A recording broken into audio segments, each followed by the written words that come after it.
So the context of which I have used Padlet, it started a long time ago, and you can see on here like 5 years ago through an assignment we do in P2 lab related to podcasts, but it never really took off in a true, like we utilized it for student use until Laura Frankert, myself, and Wanda Coffey created our emotional intelligence elective that we offer for the P3s. And so as we are sort of thinking about, how to engage the students and sort of make connections, that course itself is divided into modules. So module 1 is not in there because I forgot to make it, for the first module until after they'd submitted their reflections. And I was like, oh yeah, that one thing I was going to do. So Module 1 is about managing emotions, and that's when we introduce that content. Module 2 is managing stress, and then Module 3 is managing conflict. And so what we did,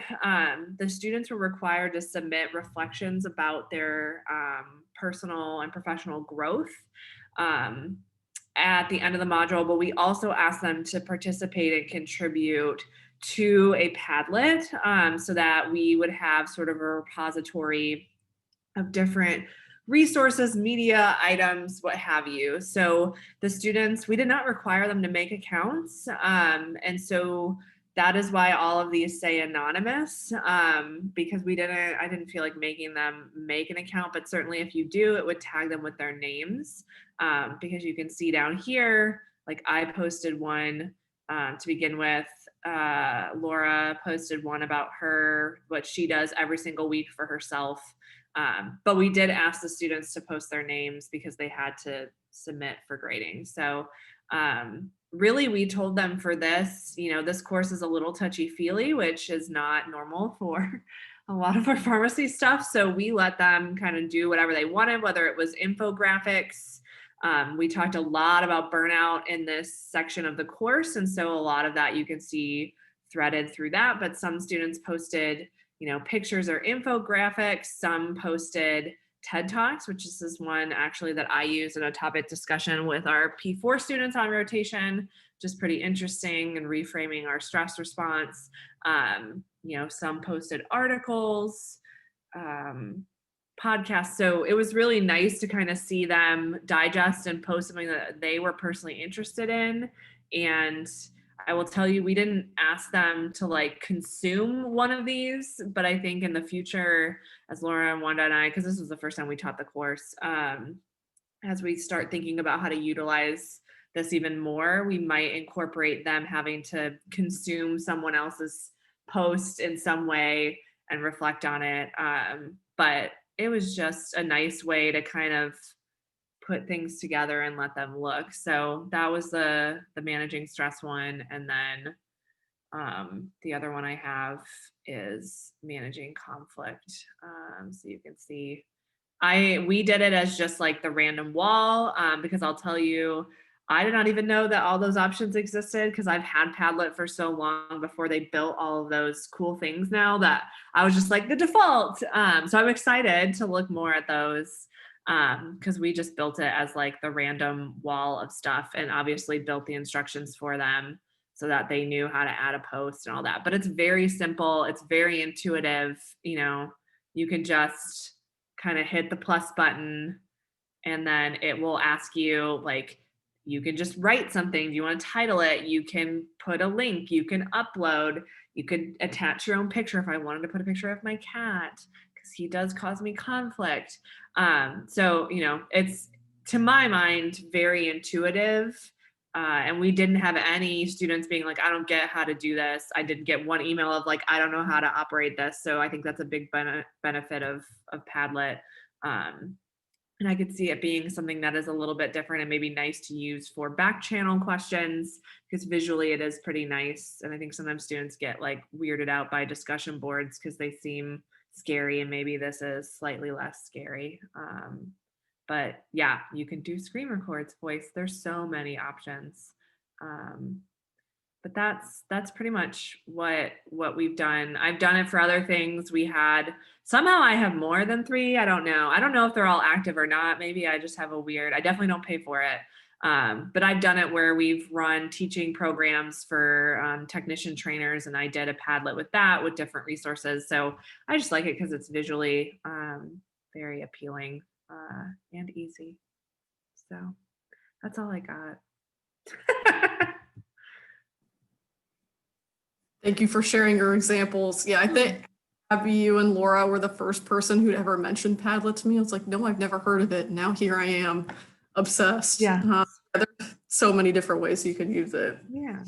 So Abby, they don't have to like read or like anybody else's. They just have to post something. Is that right? Right. For this, because we were kind of testing it out, we told them and encouraged them, like, hey, take a peek. Like, they couldn't post the same thing that someone else posted either. So that piece was there. But I think moving forward in the future, we're going to ask and maybe add in some requirements of like, they have to comment, because it does allow you to kind of thread, and you can see along the bottom here, you can add comments and start a discussion. And so I think moving forward, because they did a great job with finding relevant content, but it was clear, at least to us, that there wasn't much engagement beyond that. I think we're going to add in a component of like, you have to consume and respond to at least, I don't know, 2 others, because we're running this again in the spring. So, yep.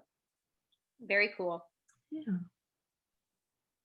So I'm curious, you did this in a kind of a smaller elective that I'm guessing is probably more of like a discussion-based class. Mm-hmm. Do you have any idea how you think this would work in a larger, like just, traditional class? Yeah. I had dabbled around with the idea of using it as kind of a back channel or a question repository for IPAC 501.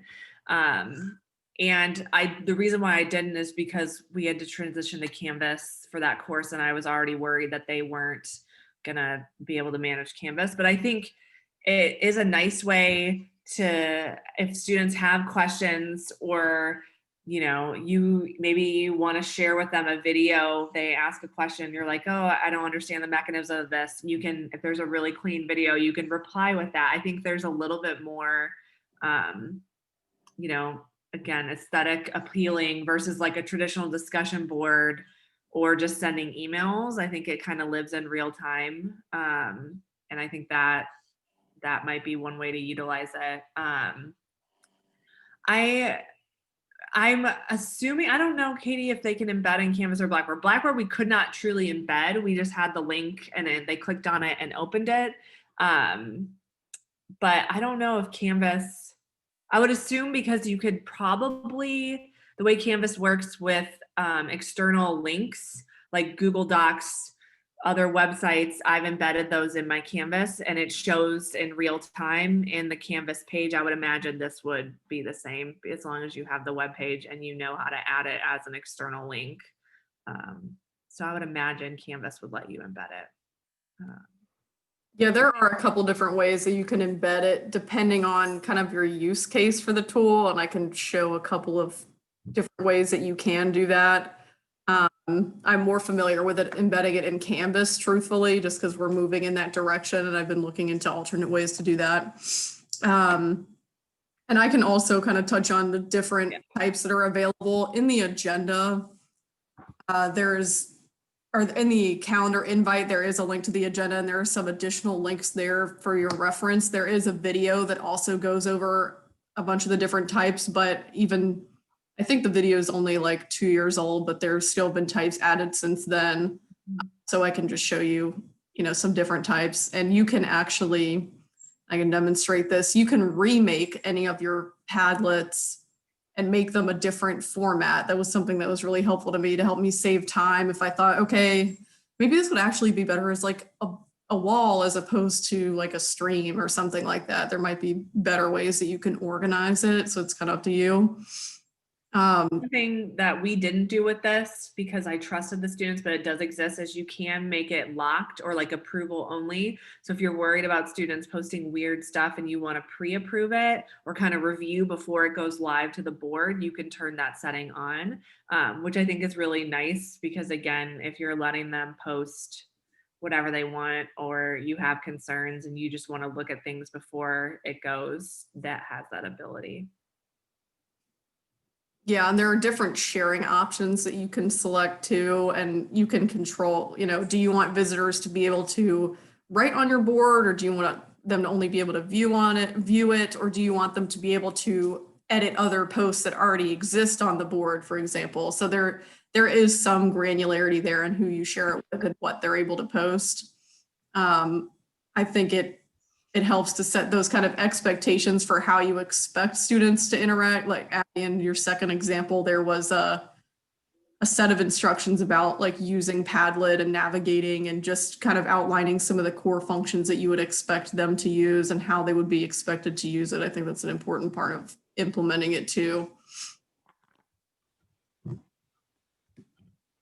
So I can go ahead, I'll start sharing my screen and walk through a couple of the different examples which may get at some of these questions. And then we can kind of revisit at the end and have a conversation or any other questions that anybody has.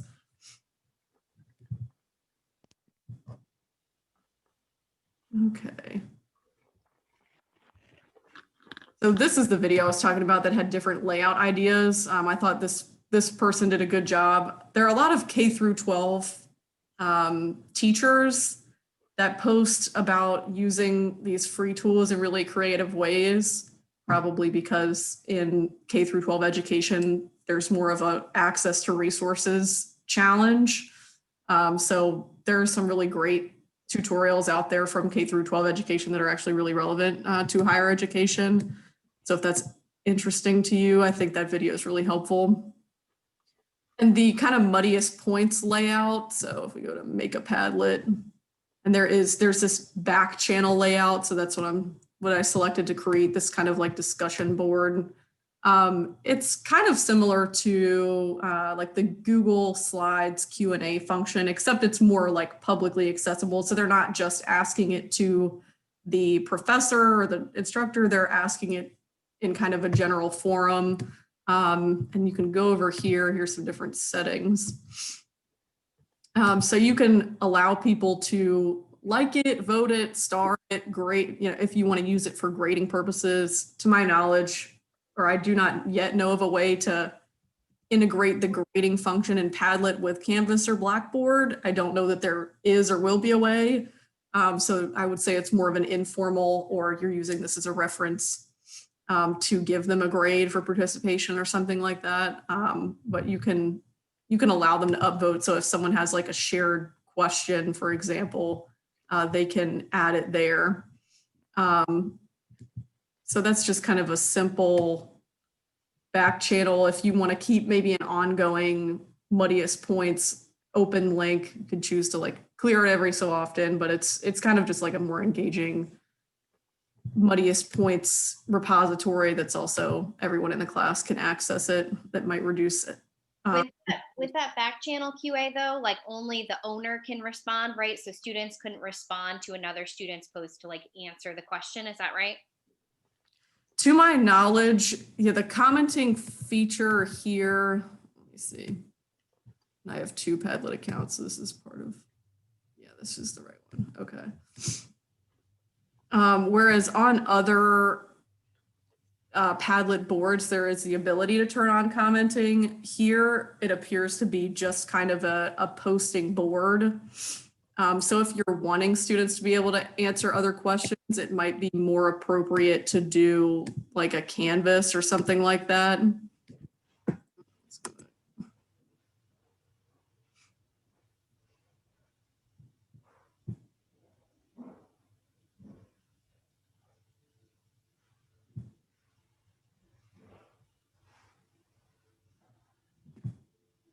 Okay, so we go to set up your Padlet. So we'll just go through if you were going to set up a Padlet, for example. So if you wanted to have, FAR 101, frequently asked questions, you can choose an emoji if you want as the icon.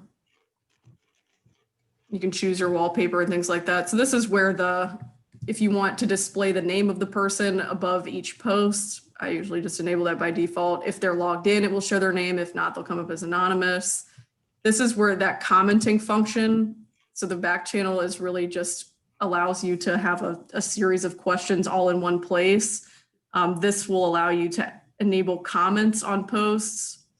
And I can show you a couple of Padlets that I have comments on. And then there's the reactions here. And then here's the approval, filtering profanities, also available if that, I hope that's not an issue, but you can moderate it in that way. Okay, start posting. And then if we want to share it, change the privacy here. There's private, hidden from everyone except who you directly share it with. Password protected. Usually I select secret, so whoever has the link is able to view it, and then public. And then you can edit the visitor permissions here. So if your students are visiting the Padlet, what they're able to actually do. And then here are the ways that you can share it. So if you were going to, you can embed it. So in Canvas, you can embed this almost like you would embed a video. It gives you the embed code that you can paste into your Canvas page. You can also just copy a link to it, list it as an external link. I want to show you an example of putting this within Canvas. So I use the redirect tool to do this. I can walk anyone through who wants to do this, but if there was maybe an ongoing page that you wanted students to add to throughout the semester, or if you wanted students to refer to this Padlet, if there's a document they're going to be using, like, I don't know, top 300, you could put it here and it's easily referenced on the sidebar, but it embeds pretty well. It's just like a web page it's redirecting to, and they can also submit Padlets as like external URLs as an assignment type. I do that for one of my graduate courses. You could just include the URL there, and then you can grade it in SpeedGrader. Sorry, I see another question is coming up. So the one that we're currently looking at, this is a Canvas. I've just dragged and dropped these in the way that I want it. Let me go back and see. So this one is also a Canvas.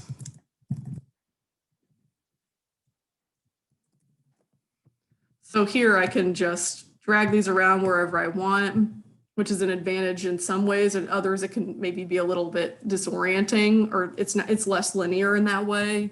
Whereas a wall was like Abby's example was a wall. Let's go ahead and say next. Cool. You're not able to move it in the same way that you were with the Canvas, and I believe you can set the order of post, new post position. Do new posts appear first or last, so that if you wanted to use that format, we're thinking about if students add a new post, where does it actually appear, and is it going to make sense for the kind of assignment that you're looking for? If you're just looking for them to submit, maybe that doesn't matter, but if it's a different format, it might make more sense to use something else. Let's see, stream. I'm sure I have an example of a stream. Here we go. Here's something that I worked on for a class, which is an example of the stream type. So to me, it's more reminiscent of like a website. So gave instructions on using Padlet, assignment instructions, because I was thinking about, how do I want people to be able to go through this and make sense of what I'm asking them to do. And then I would have other people submit their submissions underneath here, so it's easy to see in kind of a linear format. Let's follow the questions and follow the instructions. Another one.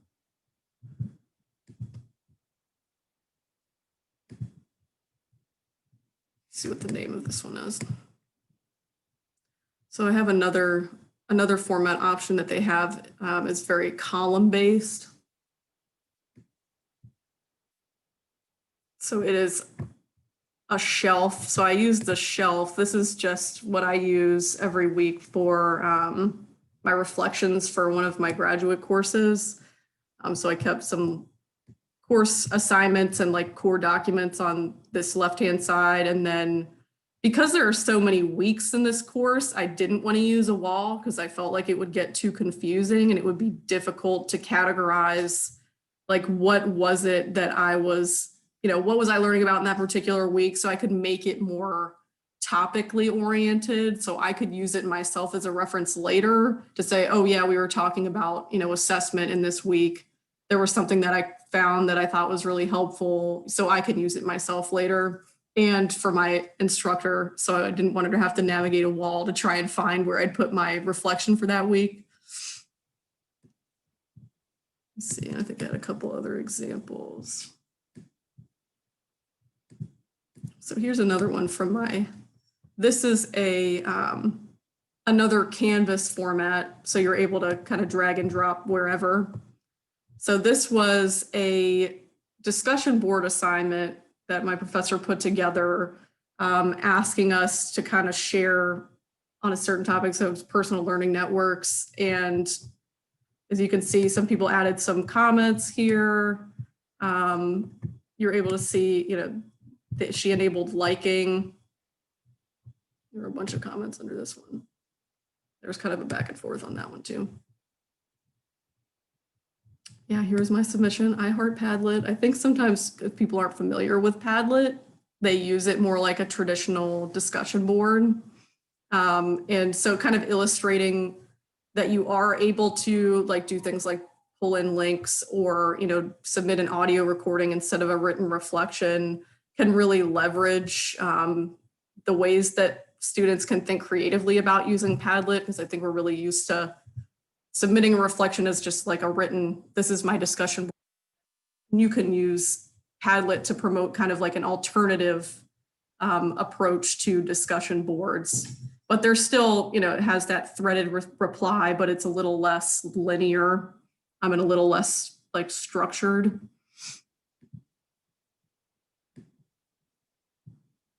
There's another one.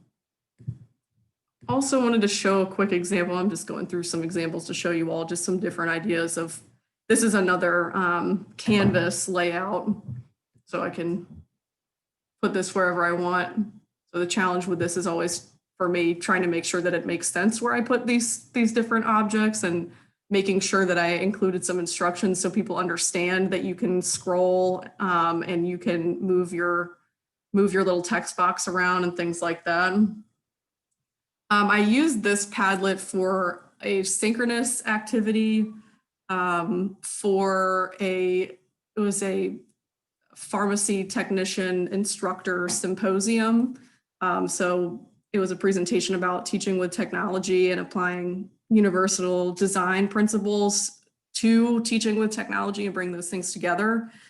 So I really wanted to reinforce the importance of focusing on the universal design piece, and see if I was being effective in communicating, what universal design was, if people were familiar with it or not already, and giving them the opportunity to kind of go out on their own and find some resources that maybe I didn't provide for them that help make the topic a little more clear.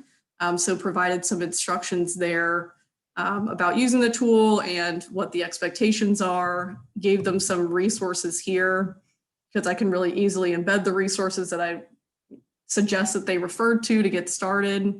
And then you can see here, so like Abby mentioned, adding in, I didn't ask them to make Padlet accounts, but they just put their name at the top and just kind of a brief summary of what they found. And that seemed to work pretty well. And again, like the low barrier to entry, people were able to figure out how to use it pretty quickly. And if they had any questions, I could answer that during the synchronous time. But I thought this was it was probably like a 15-minute exercise just to kind of reinforce like what are those core concepts of universal design for learning, and are there any kind of common misunderstandings that people are running into, and also reinforcing, we don't just have to refer to text-based documents. We can pull in all sorts of other resources, and there's plenty of existing content out there to use. I also included a couple of resources about embedding your Padlet in Canvas and making it a submission type. We talked earlier about that it is a free tool, but it's free to a certain point. So just wanted to put that. I also noticed myself, actually, I have 5 of 3 free Padlets used on my personal Gmail account. So I think that there might be kind of an ongoing error there, but in general, you're definitely allowed to have 3 for free. So that was most of what I had. I'm not sure if that answered everybody's questions, or if there are any other questions that people had about Padlet and using Padlet.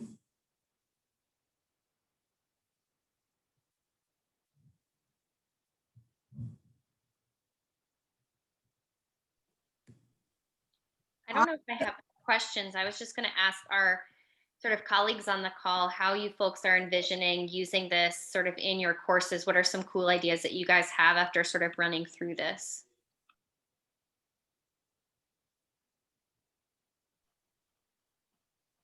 I was talking to Katie earlier today about, so for the pharmacoeconomics class, and this is still just total brainstorming phase, but I taught pharmacoeconomics at University of Richmond, which is a much smaller class size. And so it was like a lot, it was kind of more informal in some ways and more discussion based, but the students loved, like, I would start the class with like 15 minutes of like pharmacoeconomics in the news over the last week, because they had no idea how many of the headlines that they see every day are like related to pharmacoeconomics, like drug pricing, or somebody in Canada can't get access to a drug, or I don't know, the PBMs or gag clauses amongst pharmacists. I mean, there's actually a bunch of news if you like have at all an eye for it. And so I was wondering if it could be kind of a people posting news related to pharmacoeconomics that they saw.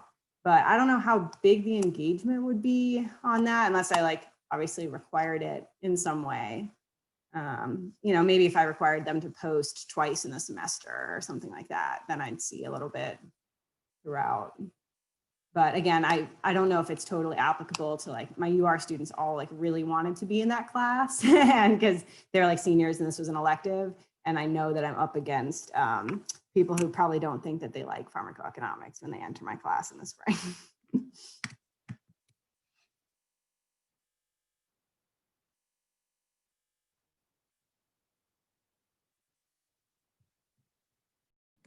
And just to speak to that kind of engagement, I feel like that is just the ultimate challenge. I mean, even when I'm thinking about, you know, this faculty resources site, it's like, you know, a lot of work goes into creating courses and creating assignments, and what, you know, where do you see the effort of your work, but in the students really engaging with that content beyond the requirements. And something that stuck out to me just from, again, one of my graduate classes is my instructor has, I think it's a rubric actually from like the University of Edinburgh, maybe, about, you know, quality reflection and using that as, you know, you're expected to do a reflection for this week. And there are some base criteria, not necessarily saying you need to do 2 posts or whatever it was. I think that was something that when I started out graduate teaching, I wanted to say, I'm like, okay, you know, if I require that they post on this discussion board 3 times, hopefully then I'll start to see some really cool things happen.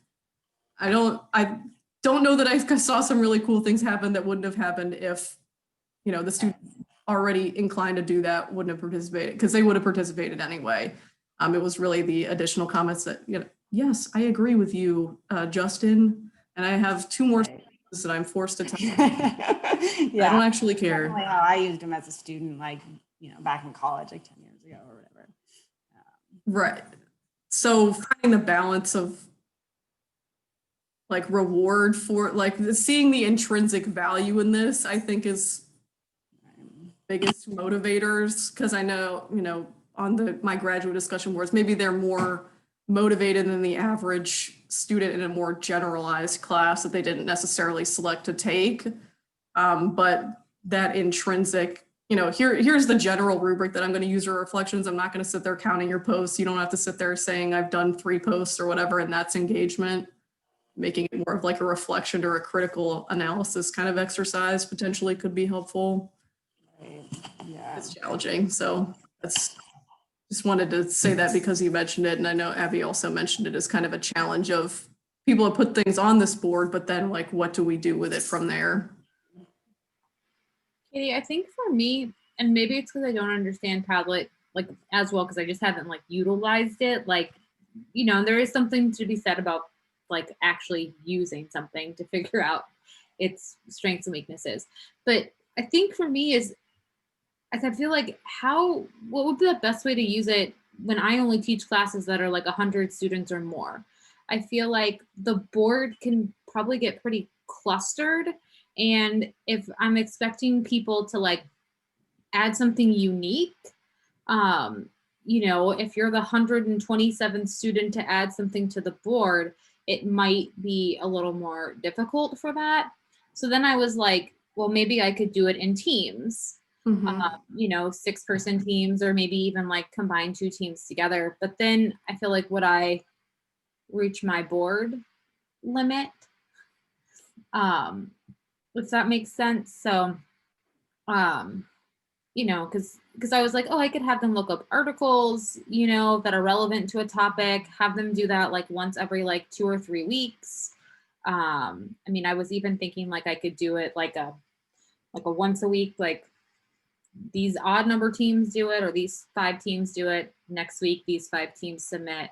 But just trying to think of unique ways to make it not be so overwhelming. Because yeah, I guess that's my question is how to make it feasible for a large classroom size. Right. And that's a good question. And I think as I've started using the tool, and you know, I haven't used it in larger applications like that. However, if I were going to, I think I'd look at the shelf layout as a way to parse that, because I think approaching it as a team exercise makes the most sense to me. Just give it, because even like from an instructor perspective, it's like, can I really look through all 120 of these and, you know, give meaningful, you know, what's the goal here, I guess? And is the assignment enhanced by them maybe doing it in a group and coming up with a rationale as a group for why they submitted this particular article, or maybe they could speak about it really quickly. So it'll also depend on, I guess, what the outcome of the assignment is, or the outcome of like the reflection, or what they're going to find. But I would think using the shelf to either designate like, okay, this is group 1, or it could be like topic based. So there are columns of, you know, groups 2 and 3 found something about this particular topic, and so on. So that there's also like a meaningful organization outside of, I just submitted this because my group has to submit something, as we're like building some kind of a resource about whatever topic that could be useful. Yeah, there's a lot of ways. I just feel like it's like the first time I would do it in a large group setting, it would probably not be the same way I would do it the second time in a large group setting. And I think part of it is really, you know, just trying it and seeing and getting the feedback from students, and just feedback yourself from experiencing it. It's like, how did students actually end up using it?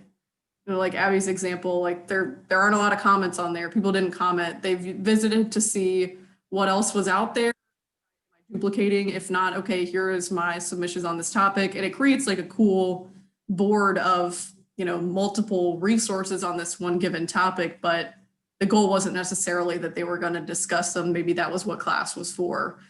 This was just kind of a check-in. But Abby, I don't know if I'm being misleading in saying that. But. No, I mean, absolutely.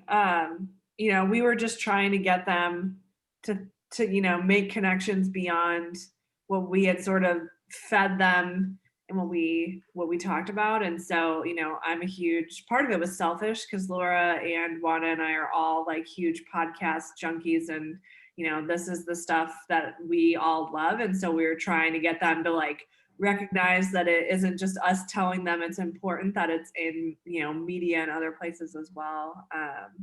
But yeah, I mean, I think one thing that we're also thinking about is the course the end, they have to do a capstone, which we let them do whatever they want. We had students create full web comics, which were really cool artwork. And I think we're going to try to leverage the Padlet for some of the folks that are not as creative, to potentially, you know, maybe analyze or look at a whole module's Padlet to kind of synthesize some information as an option, because there were some students that crushed it and were like drawing paintings and were so talented, and others that were like, that's not my thing. And I'm like, that's okay, because I can't do that either. So I think there's definitely opportunity. But yeah, it's easier when it's only 30 kids. Yeah, and the same is true for a tool like VoiceThread, where when you just get so many people in one room, you just have to limit the amount of like talking time in some ways. It's like, you know, you have a class of 100, there's only but so much energy you can expend, and how can you do that efficiently while still achieving the goal that you set out to achieve? I definitely think it's doable. Yeah, some of it's trial and error, and some of it's, I think, also like reframing the purpose of the exercise.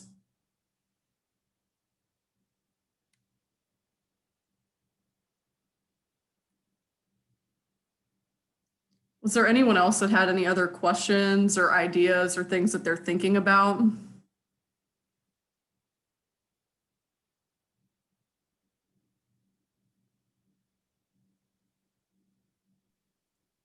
I had a question on the muddy points, whether people have considered, I think that's a good idea. My only, and I particularly like the upvote function of, in terms of how it would relate to muddy points, because I feel like people are like willing to upvote something. I would be a little worried that somebody wouldn't want to like admit where their muddy point was. I mean, I guess they're not really shy about asking questions in class, but like, what are they more comfortable submitting it through like a Google form where I'm the only one who sees it? I don't know. Oh, true. Yeah. Perfect. Yeah, so Abby said that's where anonymous posting can come in handy. And I think part of it is also because, you know, just in my like brief observations here, beyond students asking questions in class, also like facilitating questions in coordinated classes and things like that. Like there are multiple ways you can do it. You know, like the Google Q&A is one, a Google Form is one, Google Sheets.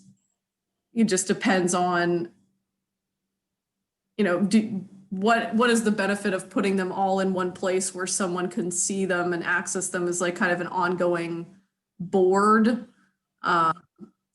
Does that like reduce your email? Like kind of like conversation about discussion boards. Like if you have, here's the discussion board for this week's questions, here they all are in one central place. Maybe that can eliminate some of the redundancy or help create more of like a resource community with students. But yeah, it doesn't look like we have the ability with the back channel to comment on whatever someone has posted. It's more so like it can be kind of like a chat. And you can move around those posts, but yeah, it depends again on the way that you've set it up to see if it's more like a wall or if it's more like a chat room. Can the students move those posts around or just the owner? So the students, depending on the ability that you give them, they should be able to, like if it's a Canvas type, they can move them around wherever they want to. So if they're able to create a post, they're able to they have the same abilities as whoever created it, basically. You just can't edit other people's posts.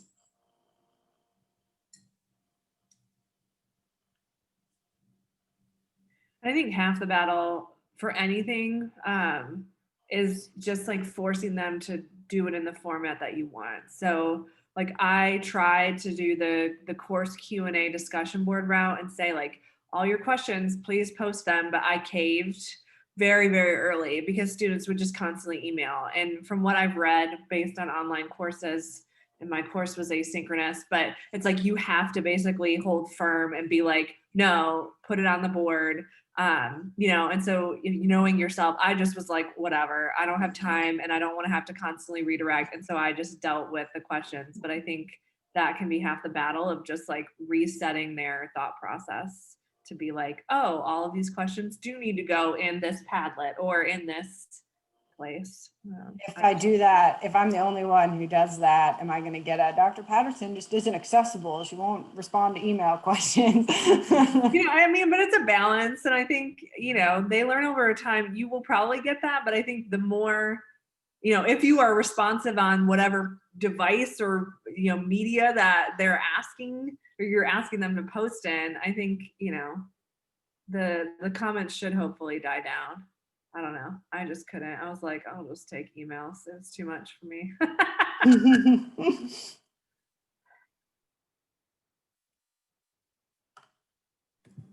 I did the same thing with tickets. Every time I say it, I feel like terrible because you know, but it just became a point, you know, there was a certain point in the semester where things were just so unmanageable that I was like, I would love to answer this email, but I'm going to forget it. And I'm not going to answer your question because there's so many of them. So yeah, I feel that kind of hard line between being inaccessible or difficult to access and managing the workload. And I think just have to make the hard call sometimes.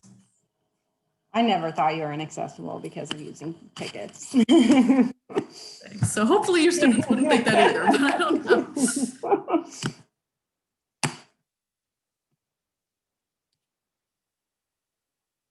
Cool. Well, that's all I really had, just to kind of share. There are lots of different things that Padlets can do, and you know, if you guys are thinking of a particular example, let me know. I would love to work on it with you. I love Padlet. Or if you're thinking of a particular application, like I think the, you know, larger classes, thinking about managing the sheer number of people, or, you know, there are 10 different ways to slice it, but I'm sure we can figure out an alternative. And if Padlet's not the tool, then there are other tools that might do that better, you know, like the Google Q&A and Muddiest Points. Maybe it's easier to just use the Zoom chat instead of a back channel in Padlet. Like, you don't always, it might not always be the best fit, but there might be a good fit for a particular activity that you're looking for. So